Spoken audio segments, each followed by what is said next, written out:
In the days when the forest still spoke, and the river carried more than water, there stood the village of Oduku. It was a place of drums and moonlight, of laughter in the day and whispers in the night. At its heart lived Nwokolo, the great native doctor. His compound smelled of herbs and blood. He was feared and respected, for the spirits bent their ears to his words. One dry season, a stranger walked into Oduku. His skin was pale as chalk, his hair golden like dried maize, and his eyes the color of the sky. He called himself Thomas, a missionary from across the seas. In his hand he carried a Bible. Around his neck a wooden cross. He told the villagers, "Your gods are idols of wood and stone. I bring you the one true God, who brings light." But in Oduku, people already knew light. The flames of the masquerades, the torches that guided hunters, the fire that cooked yam, and the glow of spirits in the dark.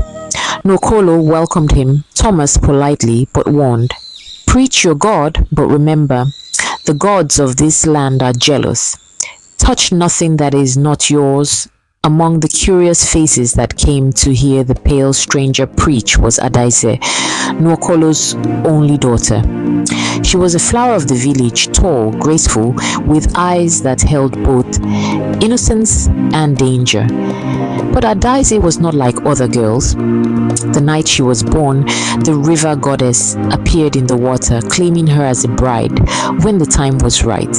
She was forbidden to give herself to any man until the goddess released her through a sacred ritual. Everyone in Oduku knew this, everyone but Thomas. Adaise listened to him speak of love, forgiveness, and an eternal kingdom. Her heart, already restless, stirred, and Thomas, though a man of mission, found his gaze lingering too long on her face. One night, when the moon carved a silver path across the river, Adaise met him at the water's edge. Their hands touched, lips followed, and by the time the crickets stopped singing, Adaise had broken her covenant. The river rippled violently, though no wind blew. The water formed a woman's face with eyes like fireflies watching, but Thomas and Adaise were too lost in each other to notice. In that same season, Olachi, Nwokolo's wife, grew restless. Her husband loved his spirits more than her. His hands were always on charms and bones, never on her skin. When she saw the missionary, soft-spoken, gentle, unburdened by the heavy ways of Oduku, her heart ached. One night, when Nwokolo traveled to a neighboring clan for rituals, Olachi called Thomas to her hut. "Pray with me," she said, "for my dreams are troubled." But when the prayer ended, silence turned to whispers, whispers to touches, and before dawn, Olachi too had broken her bond. It wasn't long before the whispers began. Adaise's belly swelled, though no man in Oduku dared touch her. Olachi too grew heavy with child.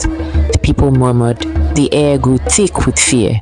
Nwokolo slaughtered a ram at the shrine and demanded answers.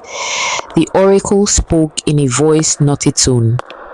"A stranger's seed has opened the forbidden gate. 2 children shall come, one of fire, one of water. They will not belong to man nor to spirit, but tonight their breath shall haunt this land. Blood must answer blood."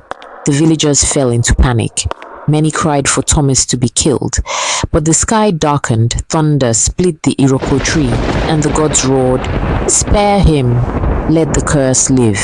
Oduku must reap what it has sown." When the time came, Adaise screamed under the moonlight. She birthed a boy who did not cry, but hissed like a serpent. His skin was warm to touch, his eyes glowed faintly red, and where he crawled, ashes remained. Olachi too brought forth a child, a girl.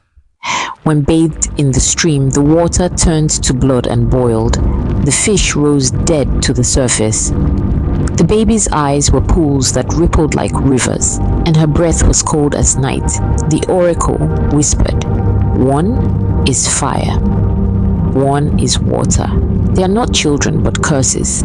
After their births, Oduku was never the same. At night, villagers heard children giggling behind huts. but saw no one. Fires erupted in barns and shrines, and the boy's footprints burned in the soil. At the river, women heard a baby crying from beneath the water. Some who followed the sound were pulled in, never to return. When Thomas, shaken with guilt, tried to flee with the girl child, the river rose in fury. Waves higher than trees swallowed him, his Bible, and the infant.